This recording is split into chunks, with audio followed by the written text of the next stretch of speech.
Hey guys, welcome back to your channel the banker journey में।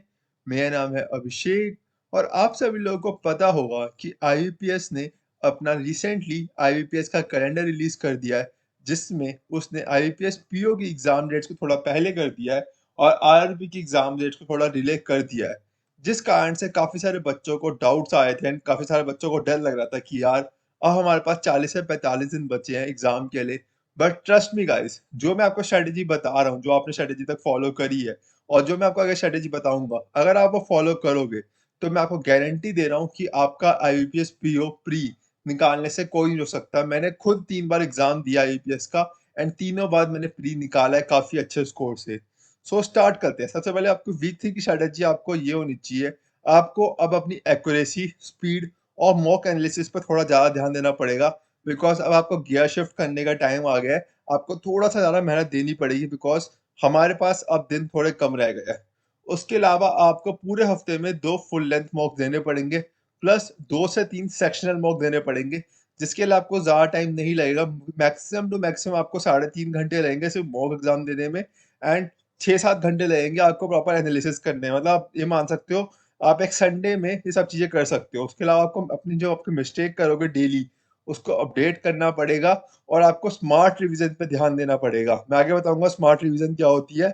उसके अलावा आपको हाई फ्रीक्वेंसी टॉपिक्स पे भी ध्यान देना पड़ेगा।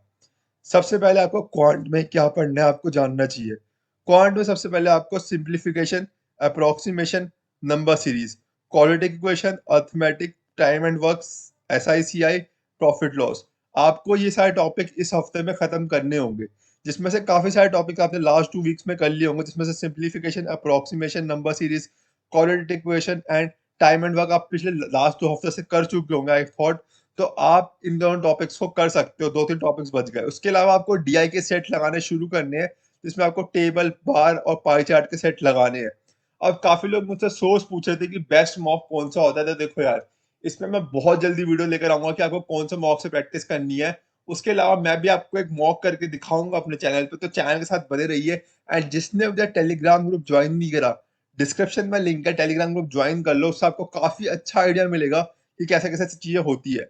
अगर आप सोर्सेज की बात करो तो प्रैक्टिस मॉक, ऑलिव बोर्ड और स्मार्ट कीड़ा बहुत अच्छे सोर्सेज हैं एग्जाम की प्रैक्टिस करने के लिए। अब काफी सारे लोग अलग अलग मॉक्स के नाम लेते हैं, तो भाई बता दूं मैं, इन तीनों मॉक्स का लेवल काफी ज्यादा अच्छा होता है, काफी एग्जाम के इक्वल होता है या फिर एग्जाम से हाई होता है।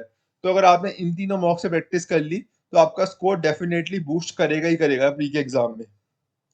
उसके बाद रीजनिंग के लिए आपको पजल से प्रैक्टिस करना शुरू करना पड़ेगा। आपको डेली का 1-1.5 घंटा पजल्स में देना पड़ेगा। बिकॉज अगर आपने पजल्स को ढंग से नहीं समझा, उनके ट्रिक्स नहीं समझी, तो आप एग्जाम में स्कोर नहीं कर पाओगे। And trust me guys, reasoning एक ऐसा सब्जेक्ट है जिसमें लोग फुल नंबर स्कोर करते हैं। मैंने खुद ने अपने एग्जाम्स में 27+ स्कोर करा है हर रीजनिंग एग्जाम में।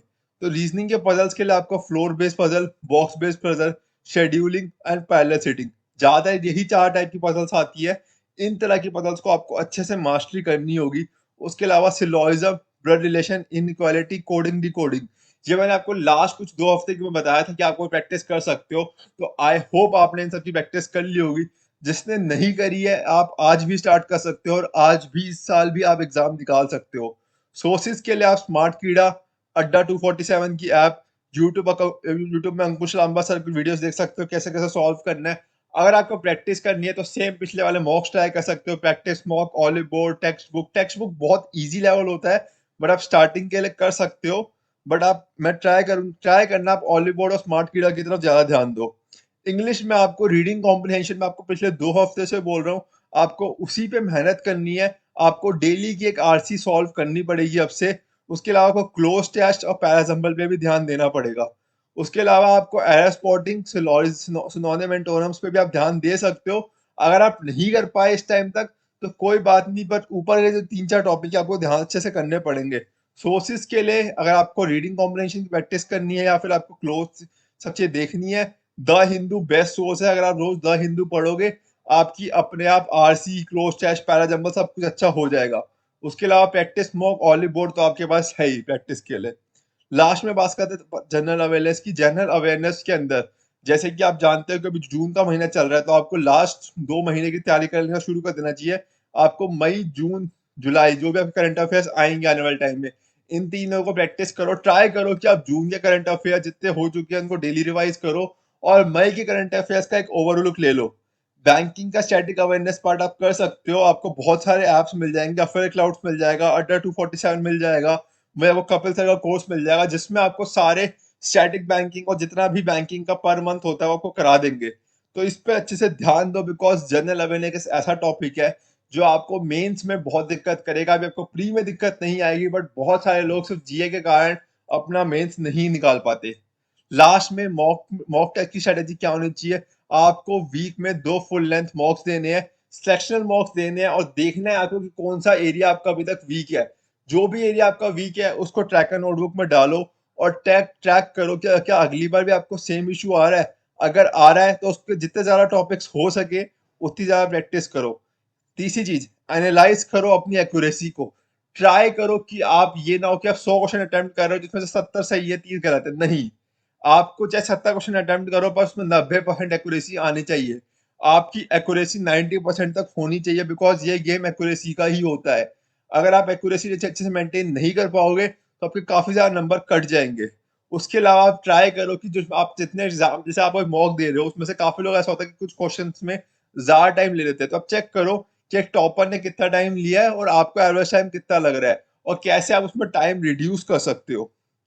लास्ट चीज, वीकली समरी को बता देता हूँ, आपको 2 फुल लेंथ मॉक्स देने ही देने हैं, 2 से 3 सेक्शनल पजल करनी है। उसके अलावा आपको डेली की एक पजल सॉल्व करनी है और एक डीआई सॉल्व करनी है। उसके अलावा आपको एक आरसी सॉल्व करनी है इंग्लिश में और 10 ग्रामर के क्वेश्चंस डेली प्रैक्टिस करने हैं। जब डेली चीजें बता रहा हूँ, अगर आपको डेली प्रैक्टिस करोगे तो आपको 3 घंटे से ज्यादा नहीं लगेगा, 3 से 4 घंटे लगेंगे। पहले 2 घंटे था जब टाइम ज्यादा था, अब टाइम कम है, तो आपको अपनी स्ट्रेटेजी थोड़ी सी इंक्रीज करनी पड़ेगी। जीए के लिए आप मई जून की फुल रिवीजन कर सकते हो जीए का, और अपनी अपडेट जो भी आपकी मिस्टेक नोटबुक है उसको अपडेट करो डेली के डेली।